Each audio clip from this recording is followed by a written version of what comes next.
fui fundador del Foro de Sao Paulo. Estuve en el grupo originario.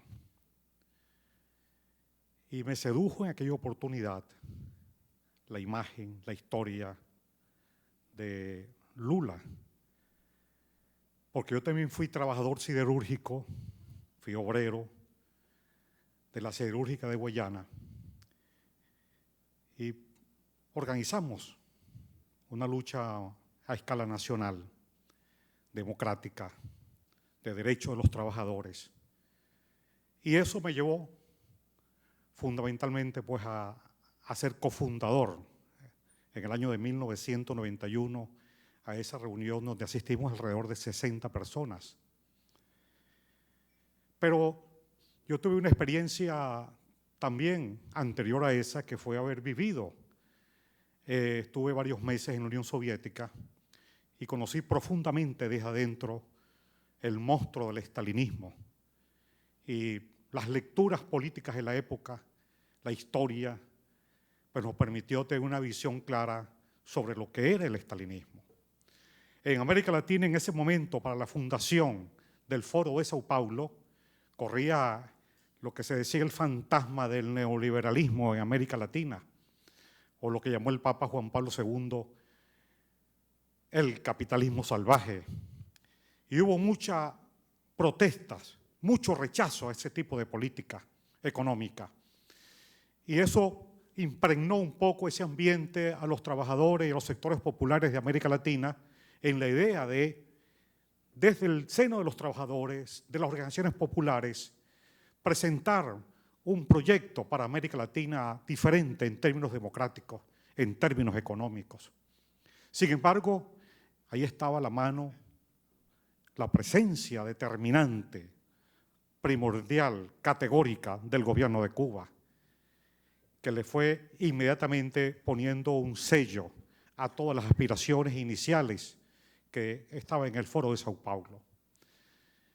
Por esa razón, yo me retiré a los 3 años, cuando se incorporó Hugo Chávez al Foro de Sao Paulo.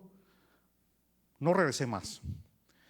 ¿Por qué? Porque yo conocí a Hugo Chávez y además la experiencia misma de lo que significaba el estalinismo, sabía que en un término relativamente breve el Foro de Sao Paulo se iba a convertir en un apéndice en la política exterior del gobierno cubano. Me retiré y mis relaciones con Lula se mantuvieron en relación de que uno escribía cartas públicas, sobre todo la llegada de Hugo Chávez, como dijo Franceschi en 1998.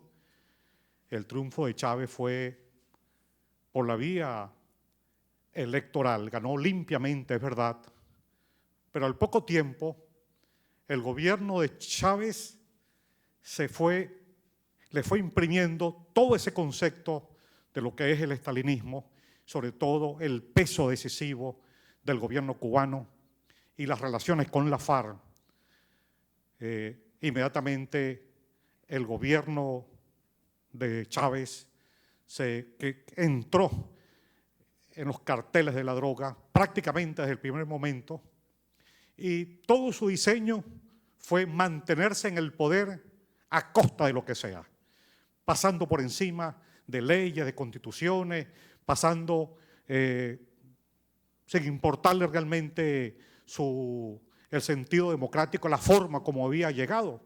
También Hitler llegó en forma democrática, por la vía electoral, igualmente que Chávez, y comenzó a aplicar todas las herramientas que tenía al alcance, entre ellas, por supuesto, la conformación de una empresa del Estado, que es una empresa Smartmatic, utilizando una máquina que es de lotería, de la IBM, en el caso de Venezuela, constructor de esa empresa, y una máquina que es bidireccional, que les permitió, a partir del año 2004, iniciar un proceso de consolidación del régimen, utilizando las elecciones y utilizando la máquina Smartmatic. Eso, por supuesto, no es solamente una máquina, no es solamente un sistema electoral, eso está acompañado de crímenes acompañado de corrupción, acompañado de falta pues, de vocación democrática. Pero les puedo decir, por ejemplo, aquí en Estados Unidos hay 2 venezolanos perseguidos porque denunciaron en el año 2004, denunciaron el fraude en ese referéndum del 15 de agosto del 2004, un referéndum que fue el producto de la lucha en Venezuela y que en ese referéndum se decidía la suerte de Chávez si continuar en el poder o no, y se ganó esas elecciones. Pero hubo una componenda, hubo falta de coraje del sector opositor, de quien comandaba la oposición en ese momento, porque habiendo ganado ese referéndum, no se llamó a la gente a defender en la calle ese triunfo. Y hubo ese fraude. Y hubo gente, algunas personas que fueron asesinadas, que llegaron a tener acceso a demostrar el fraude. Otras están aquí en Estados Unidos perseguidas. Esa es una de las razones. Y a partir de ahí se fue impulsando pues, todos esos procesos electorales como que siempre han contado, y esto forma parte también del hecho para mantenerse en el poder, de un sector complaciente, corrupto, un sector en la oposición que tiene precio, que a base de la corrupción, a base de los contratos, aceptan realmente los resultados electorales a pesar de que hay tantas evidencias de los fraudes cometidos a través de la máquina. No es solamente la máquina, en el caso de Venezuela, es también la aceptación de esos fraudes. Hoy tenemos una situación muy grave, porque ya no es solamente la presencia de Chávez, es también la capacidad para lograr establecer complots internacionales, donde ha estado el gobierno de Lula, donde ha estado el gobierno de Cuba, con la presencia incluso del gobierno de Santos. Chávez murió, y yo lo escribí aquí en este libro, El Gran Engaño, y ocultaron la muerte de Chávez. Ocultaron la muerte de Chávez para permitir que Nicolás Maduro, desde el mes de diciembre, que fue el mes en que murió Chávez, enero, febrero y marzo, para permitirle a Nicolás Maduro consolidarse en el poder. Y hubo un complot internacional que involucró al gobierno de Lula, al gobierno de Brasil, perdón, al gobierno de Cuba y al gobierno de Santos para imponer por la vía de la fuerza y por la vía del crimen, por la vía del engaño al señor Nicolás Maduro. Inmediatamente, tanto el gobierno de Cuba como el gobierno de Brasil utilizaron una figura que no está en la Constitución, como es la continuidad administrativa. Una figura que la usaron las dictaduras anteriores en Venezuela, y sobre esa figura impusieron a Nicolás Maduro y ocultaron la muerte de Chávez. Todavía no conocemos nosotros el acta de defunción de Chávez, todavía no conocemos la partida de nacimiento de Nicolás Maduro, y les puedo decir con dolor que el resultado final de toda esta tragedia es que nosotros hoy hemos perdido la República. Venezuela es hoy un país que está bajo las manos del gobierno de Cuba, los gobiernos rusos, chinos, iraquíes, iraníes, y tienen el control total de Venezuela.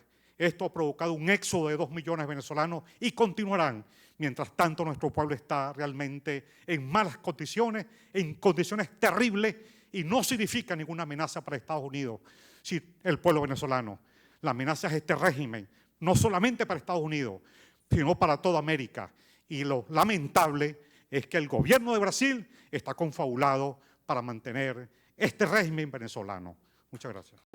Nos encontramos ahora mismo con el diputado Pablo Medina. Quisiéramos recoger sus impresiones de este evento sin precedentes, en el cual se han unido miembros brasileños y venezolanos denunciando el Foro de Sao Paulo. Como miembro fundador del Foro de Sao Paulo, ¿cuáles son sus reacciones acerca de lo que el Foro de Sao Paulo representó y representa para el actual problema, básicamente desde el punto de todo el hemisferio? Porque no es nada más de Venezuela, se presenta en todo el hemisferio. ¿Cuáles son sus impresiones?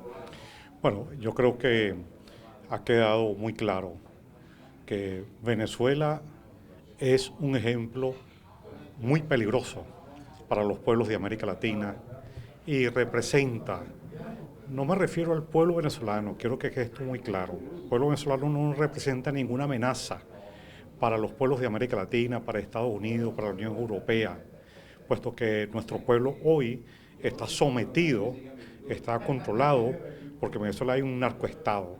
El peligro no es el pueblo venezolano. Ciertamente hay una amenaza, pero es la amenaza de un régimen que se ha consolidado a través del tiempo y que es una amenaza no solamente el régimen venezolano dirigido por Maduro y por Cabello, una amenaza hacia Estados Unidos, hacia las naciones, a los pueblos de América y hacia la Unión Europea, donde a través del fraude realizado mediante esta máquina Smartmatic, que es una máquina bidireccional, sumado a la corrupción, al crimen y realmente a la cobardía de un sector de la oposición venezolana, han venido imponiendo un proyecto, un narcoestado, un proyecto de dominación hacia los pueblos de América Latina. Hoy, Venezuela, digo, es un ejemplo de lo que no debe hacerse.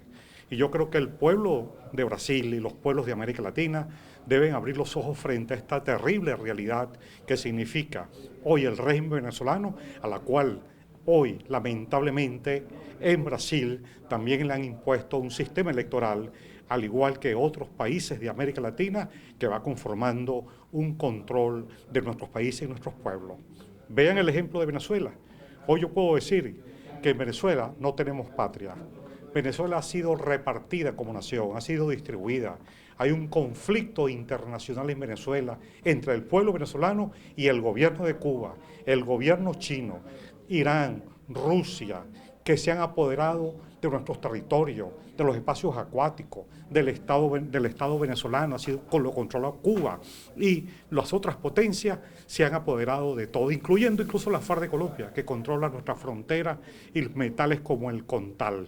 El imperio chino controla hoy el petróleo, buena parte de la faja petrolífera, el oro, controla la navegación del río Orinoco, y Cuba controla políticamente al Estado de Venezuela. Este es lo que está pasando. Las cifras dadas incluso por Antonio Dankin, en la cual señala que desde Cuba se controla el sistema de identidad, no solamente de Venezuela, sino de varios países, incluyendo Ecuador, Bolivia, Nicaragua, es un paso hacia el control de nuestros pueblos y de nuestras naciones. Por eso es importante que cada acontecimiento debemos levantar la voz. Viene ahora la cumbre del 14 de abril, la cumbre de las Américas en Panamá.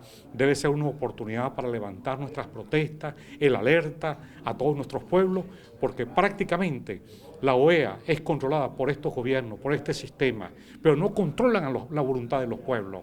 Y tiene que emerger un nuevo liderazgo en América Latina con una nueva agenda para que logremos entonces darle un vuelco a esta situación.